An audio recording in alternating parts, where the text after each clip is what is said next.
Starting from scratch. Global. No dog raised, sold, or bred for any legal purposes. This is strictly for historical and educational purposes only. Today we're going to be talking about Jim Williams and Earl Tudor. They both were dogman legends. Jim Williams was a local sheriff in Oklahoma. He lived down the road a few miles from Earl Tudor, who was a bootlegger and gambler, and also a sporting dog man. Also, he had chickens. We're just going to talk about the dogs. Jim and Earl became quite close, and Jim ended up with Earl's best stock from the Henry and Kobe crosses.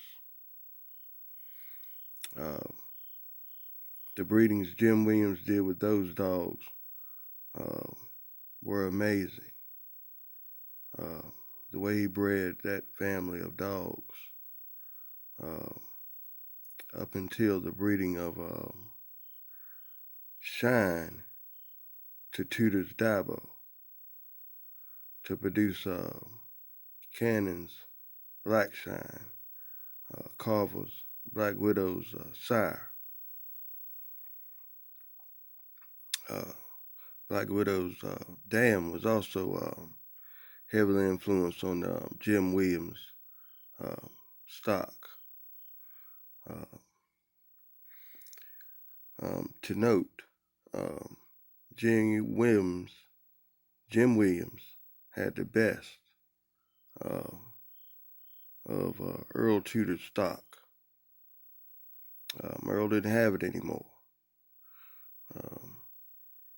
Years down the road, Earl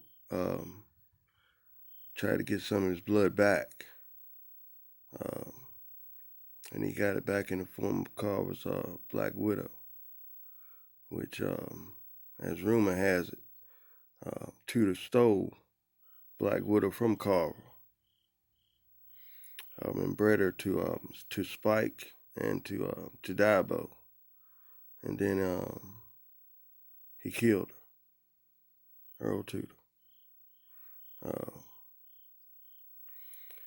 Gave the dogs over to Donnie Maloney, who bred the dogs the way he wanted to breed them, and ended up with Patrick's Tombstone and other great dogs down from the Maloney stuff would be the Greenwood stuff, Jimmy Boots, Argyle Sunday, dogs of that nature. Also down heavily bred Carver's Black Widow. Indian Bolio is heavily bred Carver's Black Widow. Wood Snooty, heavily bred Carver's Black Widow.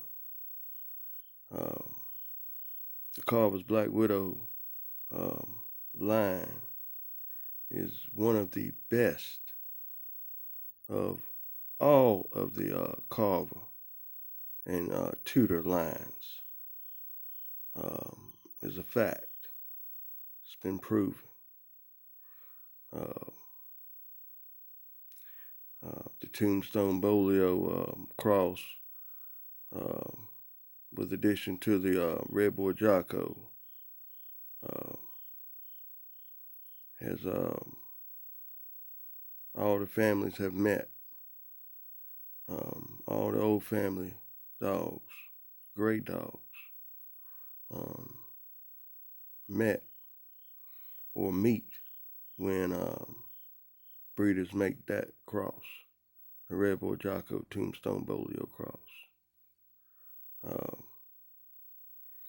Maloney, a lot of people were jealous of Maloney, especially Mayfield and Burton. But Maloney had the dogs. Uh, uh, Tudor, he didn't really like Maurice having the dogs, but there's nothing he could do about it. Maurice was so much ahead of the game with the Carver Black Widow dogs. That's really what put Maurice on the map. Maurice Carver on the map was the Carver Black Widow dogs. Um, it's a fact. A lot of people like to talk about the Ed Crenshaw dogs. Yeah, they were crossed in with the Black Widow dogs to produce great dogs. But not leaving out the Carver's Black Widow. And her family of old family crossed with the Henry line. This is starting from scratch. Stay tuned. More to come about these great American Pit Bull Terriers. Starting from scratch. Hit the like and subscribe button. More to come.